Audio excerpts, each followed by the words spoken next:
बिस्मिल्लाहिर्रहमानिर्रहीम। अस्सलामुअलैकुम।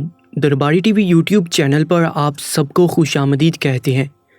मैं बोझिल कदम उठाता हुआ अपने कमरे रूसी में जा रहा था। आज मेरी सुहाग रात थी, लेकिन मैं बिल्कुल भी उस कमरे में जाना नहीं चाहता था, बल्कि मेरा दिल कर रहा था कि मैं यहाँ से कहीं भाग जाऊँ, जबकि मुझे तो आज की रात बहुत खुश होना चाहिए।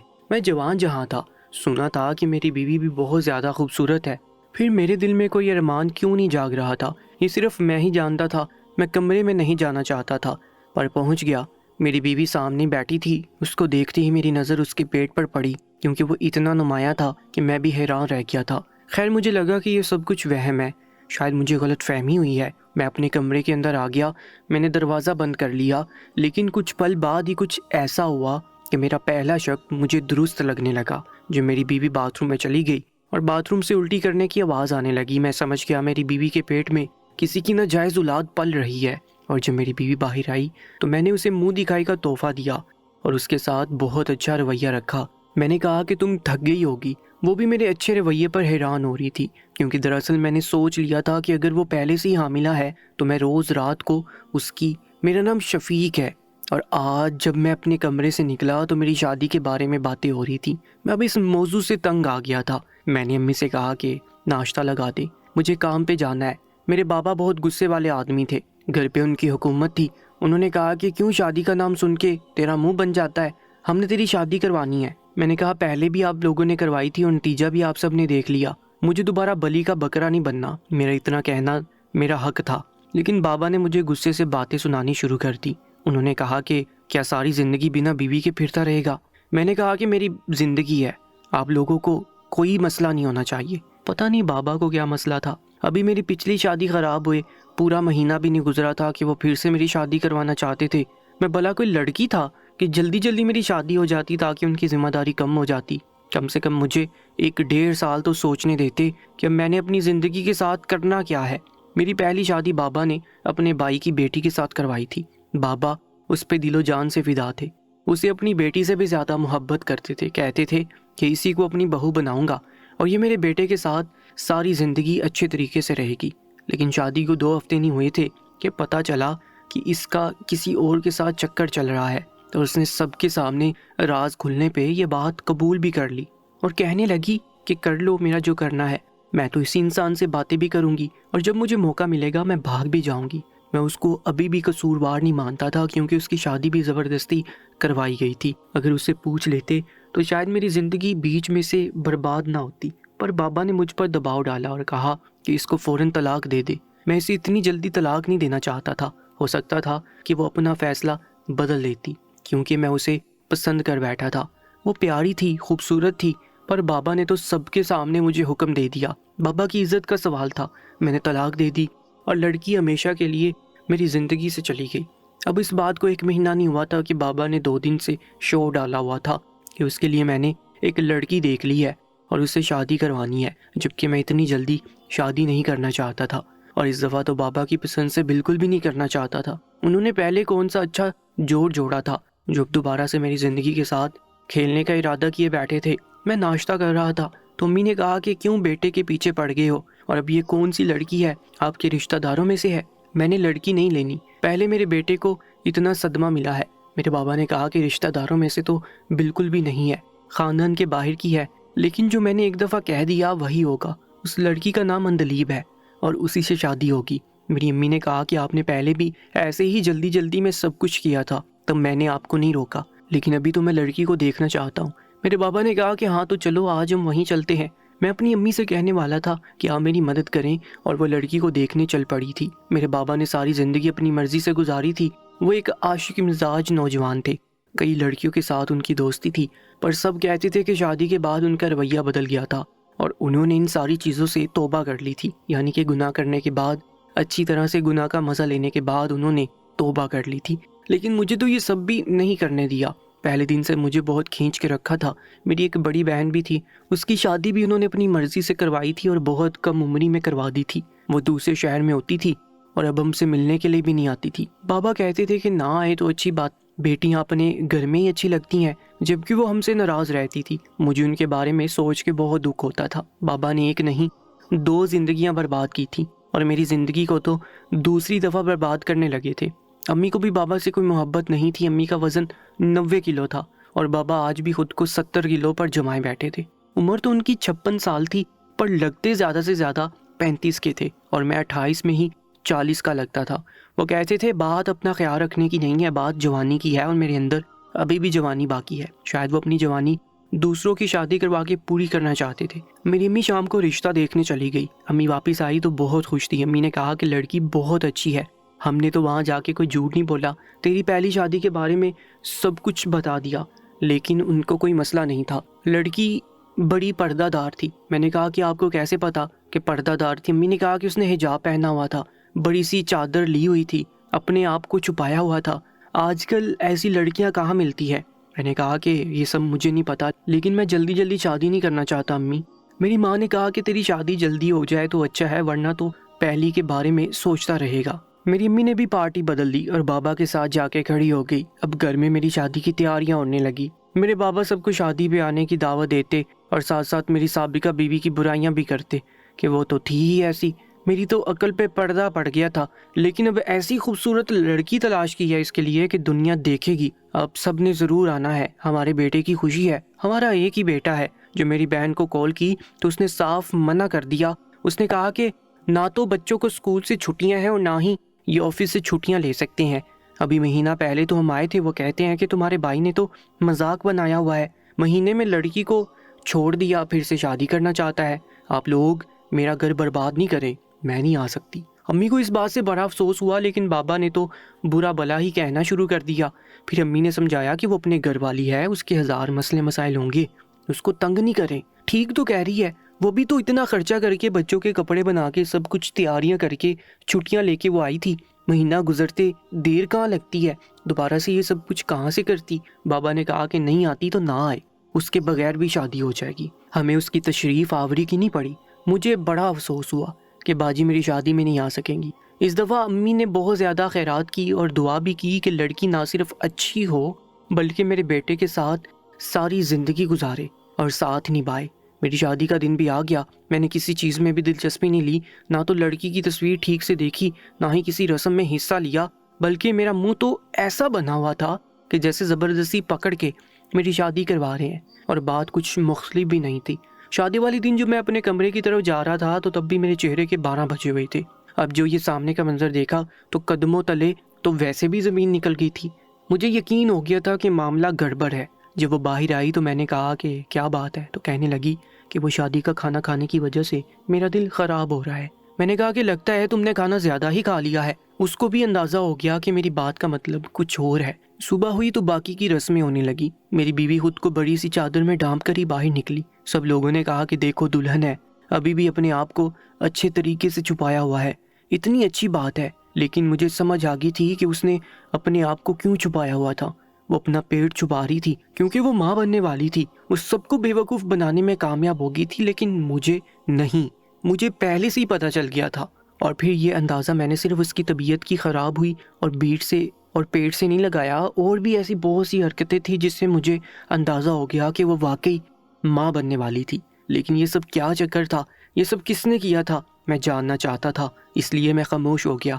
पता लगाना चाहता था कि ये सब किसका गुनाह है, ताकि जब मुझे पता चल जाए तो मैं इसका हाथ पकड़ के इसे उसी के साथ छोड़ दूं और फिर इसके बाद बाबा से कहूं कि मेरी ज़िंदगी के साथ खेलना छोड़ दे। उन्होंने ये दूसरी लड़की मेरे लिए पसंद की और ये भी ऐसी ही निकली कि यही बात सच है कि आजकल हर लड़की ही ऐसी है।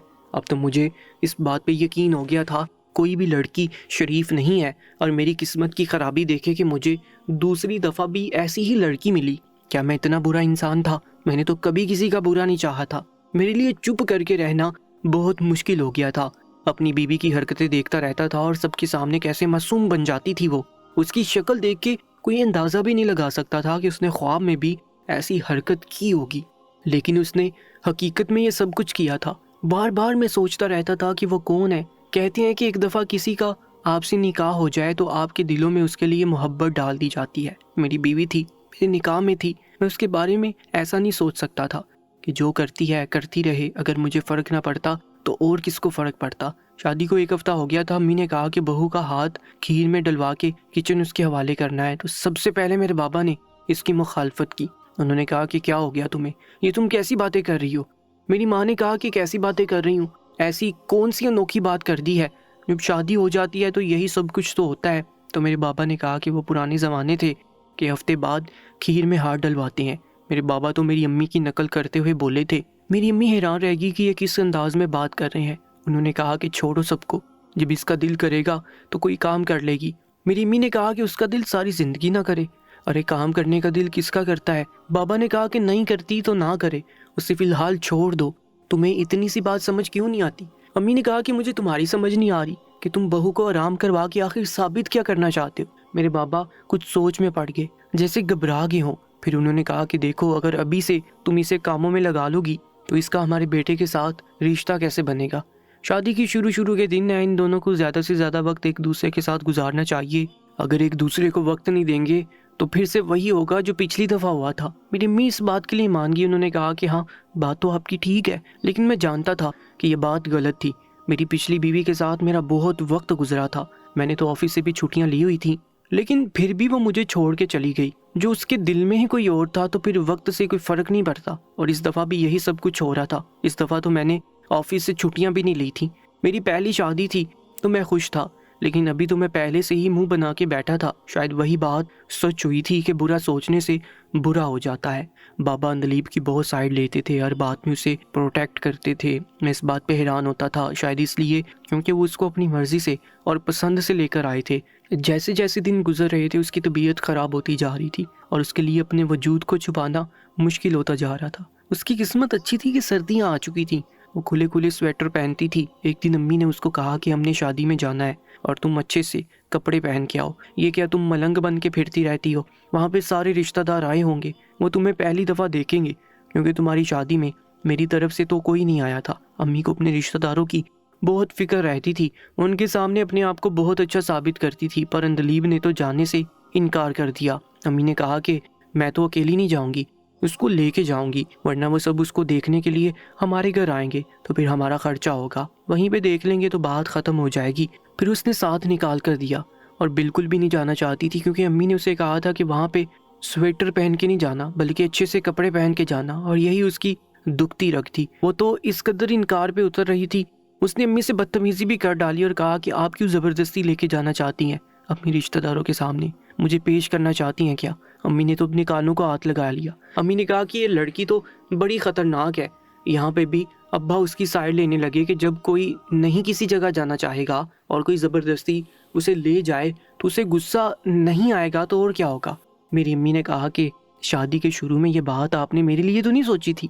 पता नहीं कहाँ कहाँ गाँव में अपना रिश्तेदारों से मिलवाने के लिए ले गए और अब ये यहाँ तक नहीं चल सकती। क्यों, माँ बनने वाली है क्या। अम्मी ने जब ये बात की तो मेरी बीवी का मुंह रोने वाला हो गया। उसका रोना निकल आया। वो वहाँ से फ़ौरन ही कमरे में चली गई। बाबा ने अपना सर पकड़ लिया और मैं खामोश तमाशाई बना ऑफिस को रवाना हो गया। अब मेरी अम्मी को मेरी बीवी से ज़्यादा ही चिढ़ हो गई और वो उसे हर काम में ताने देने लगी। मैंने अभी तक अपनी बीवी को हाथ तक नहीं लगाया था, मैं उसके करीब ही नहीं गया था और मैं हैरान था कि मैंने ऐसा कुछ नहीं कहा तो उसने भी नहीं कहा। जाहिर है उसके दिल में चोट था।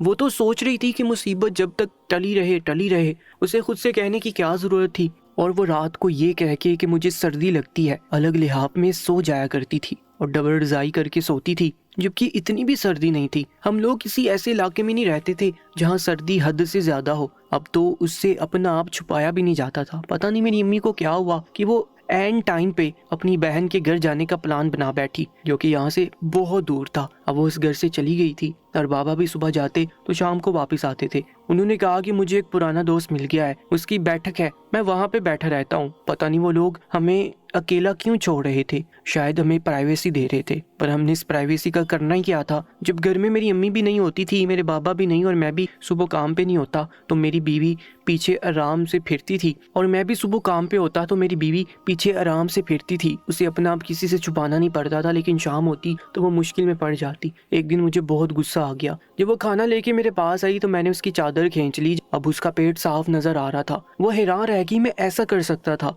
वो बीवी थी मेरी, मैंने कोई अनोखा काम नहीं किया था। मैंने कहा कि लड़कियां शादी के बाद मोटी हो जाती हैं, पर तुम्हें तो मोटापा ज्यादा जल्दी चढ़ गया, क्या बात है। मैंने तंज किया था। वो परेशान होगी और जल्दी से चादर उठा के अपने ऊपर कर ली। मैंने कहा कि मुझे झूठ से सख्त नफरत है। मुझसे कभी कोई झूठ ना बोलना। मैं भी तंज कर रहा था क्योंकि वो पूरी की पूरी ही झूठी थी। मैंने कहा कि तुमने ये जो ड्रामा लगा रखा है ना, ये मैं ज़्यादा दिन चलने नहीं दूंगा। सब पता है मुझे। अपने आप को मजलूम साबित करने की कोशिश ना करना। अगर तुम मजलूम होती तो ये बात मुझे बताती, लेकिन तुम तो पहले दिन से ये सारी बातें छुपा रही हो। इसका मतलब कि तुम ही गलती पे हो। वो मेरी बातें चुपचाप सुन रही थी। उसने खाना रखा और वहां से चली गई। मैं हैरान था कि ये किस किस्म की औरत है। लेकिन अगले दिन जो हुआ वो देख के तो मेरे कदमों तले से जमीन निकल गई। बाबा ने मुझे अपने कमरे में बुलाया और कहा कि तुम्हें शर्म नहीं आती अपनी बीवी पर इल्जाम लगाते हुए? क्या क्या बोलते रहे उसको। मैंने कहा कि अच्छा, उसने आपको सब कुछ बता दिया? ये भी बता दिया कि वो माँ बनने वाली है? मेरे बाबा ने ऐसी बात कही कि मैं तो हैरान रह गया। उसने कहा कि शादी के बाद औरत माँ नहीं बनती तो और क्या होता है? मैंने कहा कि बाबा, अक्ल को हाथ मारे, मेरी शादी को अभी इतना वक्त नहीं हुआ और उसको देखकर लगता है कि महीने में उसके यहाँ औलाद होने वाली है। मेरे बाबा ने कहा कि क्यों? किसी के साथ अलग मामला होता है तो दूसरे शख्स के साथ कोई और मामला हो सकता है। तेरा बच्चा नहीं है तो और किसका बच्चा है? शर्म नहीं आती? अपनी बीवी के ऊपर इल्जाम लगाता है। घर की औरत को खुद ही बदनाम करना चाहता है। मैं बाबा को ऐसे देख रहा था जैसे बाबा किसी और दुनिया की बातें कर रहे थे। मैंने कहा कि इसका मतलब आप सबको पता है कि वो माँ बनने वाली है? मेरे बाबा ने कहा कि और क्या हम अंधे हैं, हमें नहीं पता? मैंने कहा कि उसने बताया आपको? तो कहने लगी कि और कौन बताएगा, जाहिर है वही बताएगी, तेरी माँ को भी पता है। मैंने कहा कि फिर तो इसने आप सबसे इतना बड़ा झूठ बोला है और आप लोग हैं कि उसी का साथ दे रहे हैं। मेरे बाबा ने कहा कि अपना मुंह बंद रख, मेरे से थप्पड़ ना खा लेना। अपनी औलाद को अपना मानने से इनकार कर रहा है तो फिर दुनिया तुझे क्या कहेगी और इसे क्या कहेगी? चुप कर जा। खबरदार तूने ऐसी वैसी कोई बात की, और खबरदार जो तूने इसको डांटा, मैं एक नहीं सुनूंगा। मैंने कहा बाबा, मैं आपकी औलाद हूँ, वो नहीं। पहला बाप देखा है जो अपनी औलाद पे भरोसा नहीं कर रहा और दूसरे के दिल को आंखें बंद करके मान रहा है। हर दफा औरत गलत नहीं होती, लेकिन कभी कभी तो होती है ना। इस मामले में औरत गलत है। बाबा ने कहा कि खामोश, और मुझे चुप करवा दिया और मेरी तो दूसरी बात ही नहीं सुनी। मैं हैरान रह गया। अम्मी भी वहां जाके बैठ गई थी। अब मैं बात करता फिर तो किससे करता? ये मेरा बच्चा नहीं था। मैं चीख चीख के ये बात कहता तो मेरा अपना तमाशा बन जाता। बाबा ठीक कह रहे थे, लेकिन मुझे पता था कि मुझे क्या करना है। जहाँ इतना सब्र किया था वहां थोड़ा और सही। मैंने सोच लिया था कि बच्चा पैदा हो जाएगा तो मैं उसका डीएनए टेस्ट करवाऊंगा और पता चल जाएगा कि उसका बाप मैं नहीं हूँ। फिर पूछूंगा अपनी बीवी से कि उसका बाप कौन है और उस बच्चे समेत उसे वहीं छोड़ के आऊंगा। तमाशा बनता है तो बन जाए। तमाशे के डर से मैं अपनी जिंदगी खुद बर्बाद नहीं कर सकता। अब मैं समझा कि सब उसके गुलाम क्यों हो चुके थे। उसने सबसे झूठ बोला था और वो भी ऐसा झूठ, उसे शर्म नहीं आई ये सब कुछ करते हुए। लेकिन मैंने उसे नहीं डांटा। जो जैसा चल रहा था वैसे ही चलने दिया और वक्त का इंतजार करता रहा। हमारी शादी के पौने 7 महीने बाद उसके यहाँ विलादत हो गई। मैं इस बात पे हैरान था कि बाबा खुद लोगों को कह रहे थे कि बच्चा वक्त से पहले पैदा हो गया है। शायद वो अपनी इज्जत बचा रहे थे।